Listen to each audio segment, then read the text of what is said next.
அனைவருக்கும் இனிய தைத்திருநாள் நல்வாழ்த்துக்கள்.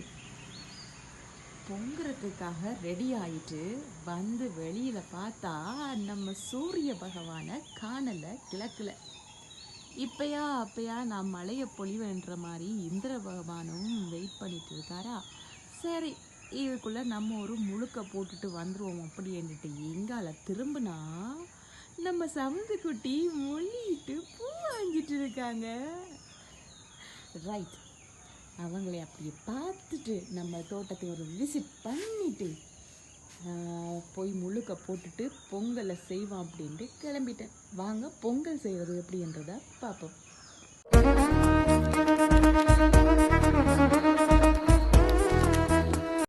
இப்படி இருந்த நான் இப்படி ஆவி பொங்கல் தயாராகி வந்தாச்சு. எதில் பார்த்தீங்க அப்படின்னு சொன்னால் நிலக்கடலை வறுத்து அதனுடைய தோல்கள் எல்லாத்தையும் சுத்தம் பண்ணி வச்சுருக்கேன். அதோடு கேஷ்யூ நட்ஸ் இருக்குது. இது கற்கண்டு, பேரிச்சம்பழம், ப்ளம்ஸ், சீனி.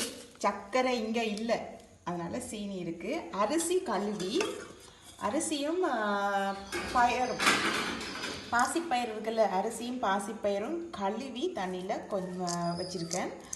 அதோட தேங்காய் பூ ரெடியாக இருக்குது. வாங்க ஸ்ரீலங்கன் ஸ்டைலில் எப்படி பொங்குறன்றதை பார்த்துடலாம். மழைன்றதுனால கேஸ் குக்கரை டெக்கரேட் பண்ணி பானைக்கு பொட்டு சந்தனம் வச்சு வாழை மரத்தில் நார் எடுத்து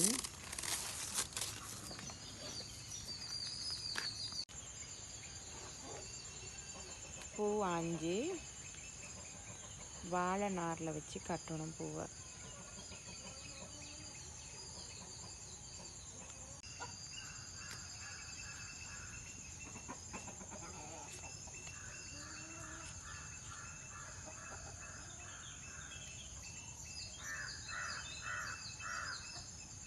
வாழை நாரில் பூ கட்டி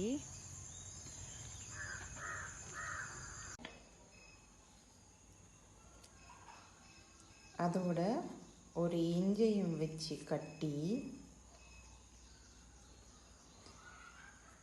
மஞ்சளும் கட்டுவாங்க. எனக்கு மஞ்சள் கிழங்கு கிடைக்கல, அதனால இஞ்சி வச்சு கட்டியாச்சு. இப்போ பானையை டெக்கரேட் பண்ணி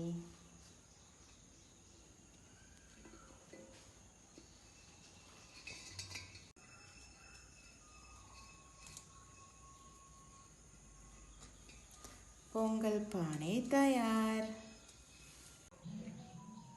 அதுக்குள்ள பாருங்க இங்க என்ன நடக்குதுண்டு. வாவ், நம்ம சமந்தா குட்டி கோயில்ல சாமிக்கு பூ மாலை போட போறாவாம்.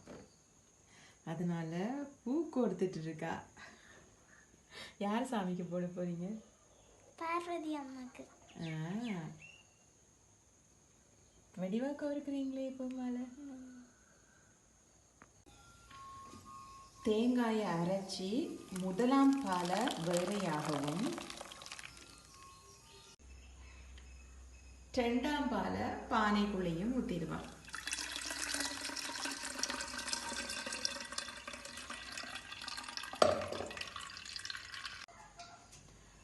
ரெண்டாம் பாலோட பொங்கல் பானையை அடுப்பில் வச்சிருவோம். வெறும் பாலை மட்டும் இப்போ கொதிக்க வைப்போம். அரோகரா பிள்ளையாரப்பா நல்லபடியாக பொங்கணும்.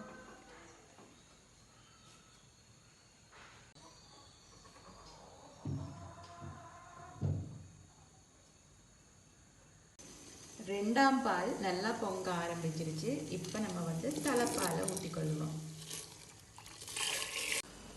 ஊற்றுன தலைப்பாலும் சேர்ந்து பொங்க ஆரம்பிச்சிருச்சு. இப்போ அரோகரா சொல்லி பிள்ளையாரப்பா வேண்டி முதல் கரண்டி அரிசி கழுவி வச்ச அரிசியை போட்டுருவாங்க.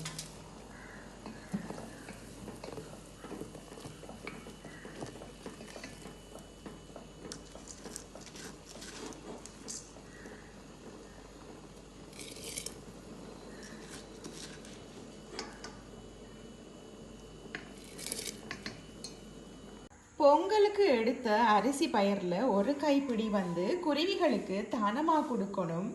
அதுவும் ஜீவராசிகள் தானே. குருவிகளுக்கு தானமாக கொடுக்கறதுக்கு நான் மேலே வந்தா அழகான கோலம், சாமி ரூம் முன்னாடி அழகா கோலம் போட்டிருக்காங்க. யாருடா இப்படி கோலமெல்லாம் போட்டு வச்சிருக்குன்னு பார்த்தா யாரு அங்க ஒரு உருவம் தெரியுது.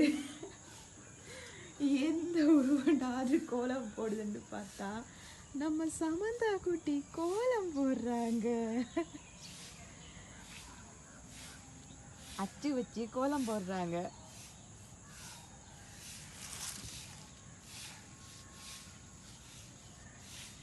பாருங்க எவ்வளவு அழகா கோலம் போடுறாங்க. அழகான கோலத்துக்கு மத்தியில குருவிக்கு கொண்டு வந்த சாப்பாடை வச்சாச்சு.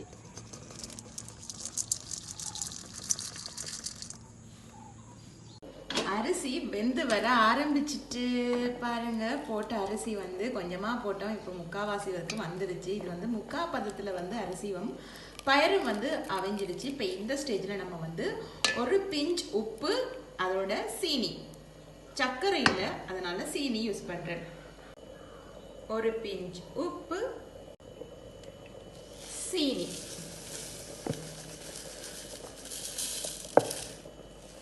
நாட்டு சீனி,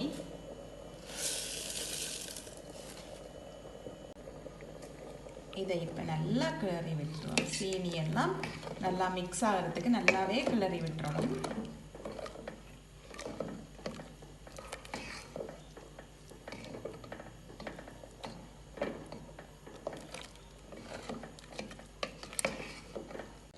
நிலக்கடலை, பிளம்ஸ், கஜு, கற்கண்டு, பேரிச்சம்பழம், ஏலக்காய், கராம்பு, இதெல்லாம் வந்து நம்ம பொங்கலுக்கு தேவையான பொருட்கள். பேரிச்சம்பழத்தையும் போட்டாச்சு.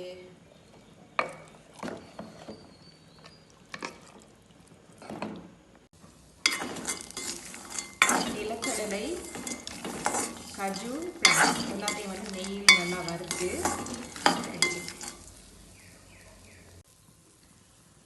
நெய்யில் வறுத்ததை பொங்கலுக்குள்ள போட்டுருவோம்.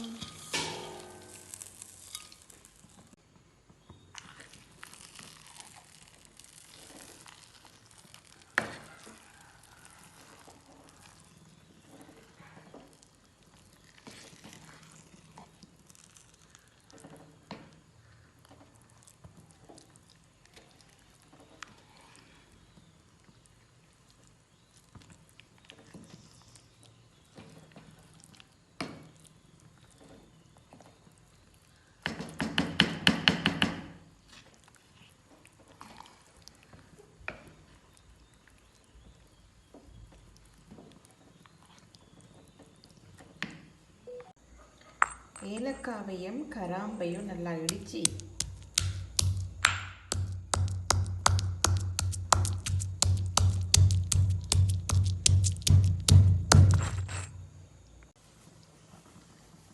வாசனைக்கான ஏலக்காய், கராம்பு,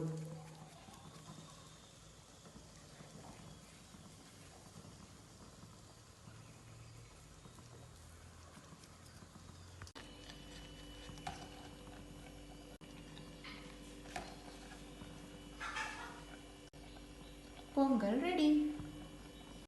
வாழ்க நான்மறை அறங்கள் ஓங்க, நற்றவம் வேள்வி மல்க, மேன்மை கொள் சைவ நீதி விளங்குக உலகமெல்லாம்.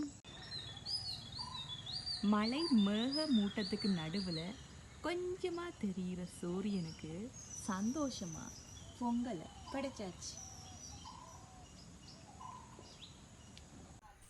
பாசத்தோட பொங்குன பொங்கலை சிங்கள மொழி சகோதரர்களுக்கும் பகிர்ந்துட்டு கோவிலுக்கும் போயிட்டு அப்படியே வீட்டுக்கு வந்து சேர்ந்தோம்.